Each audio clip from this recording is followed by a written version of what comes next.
যৌতুগৃহে মৃত্যুর মতো ভয়ঙ্কর ঘটনা ঘটল সোনামুড়া তামসা বাড়িতে। আগুনে গ্রাসে নিজের ঘরেই জ্যান্ত দগ্ধ হয়ে মৃত্যু হল গৃহস্থ মোস্তফা কালামের। শুক্রবার ভোরের দিকে ঘটে গেল এই মর্মান্তিক ঘটনায়। কিভাবে আগুনের সূত্রপাত ঘটল তা নিয়ে দেখা দিয়েছে ধোঁয়াশা। মৃতের স্ত্রীর দাবি এবং পাশের ঘরেই ঘুমিয়েছিলেন স্বামী মোস্তফা কামাল। ভোর 3টে নাগাদ চিৎকার শুনেন মৃতার স্ত্রী। দেখতে পান ঘরের চারিদিকে জ্বলছে আগুন। খবর দেওয়া হয় দমকলে। আগুন নেভানোর সময় পর্যন্ত ততক্ষণে সব শেষ। জানা গেছে ঘরে থাকা গ্যাস সিলিন্ডার বিস্ফোরণের কারণে আগুন দ্রুত ছড়িয়ে পড়ে। ঘটনা সম্পর্কে মৃতার স্ত্রী কি জানাচ্ছেন দেখুন। আমার স্বামী বেন্ডায় কইছি ডাক দেওয়ার লেগে, ভাত খাওয়ানোর লেগে, রোজা রাখতাম।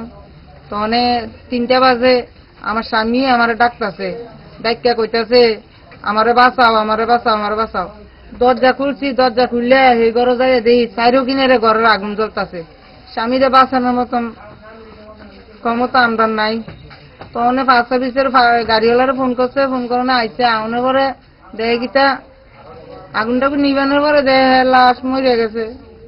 আপনারা এমনি দরজা ভাঙানোর চেষ্টা করছিলেন? চেষ্টা করছি, বহুত আগুনে জানাবো। এরপরে দরজা ভাঙছি, লাঠি দিয়ে ইট দিয়ে দরজা ভাঙছি। ভাঙানোর পরে তো আগুনের তাপ আরো বাইরে গেছে, আগুনে জানা। মানে পুরুষ মানুষ টানুষ তো আপনার বাড়িতে আর কেউ নাই? পরে আইছে, দরজাটি ভাঙছে তো আইয়া। মানে আগে নাই? আগে নাই। মানে অন্য বাড়ির থেকে আইসিনি? না, অন্য বাড়ির থেকে আইছিল, তারা বাঁচাতে পারছে না? বাঁচাতে পারছে না। আইসে তো পরে ঠিক আছে, আগুনের লেগে দাগ দিতে পারে না, কেমনে বাঁচাবো? ভালোবাসা বদলায়নি, আর বদলায়নি তারা। 5 দশক ধরে গ্যাস অম্বল ও পেটের সমস্যার একমাত্র সমাধান গ্যাস নল।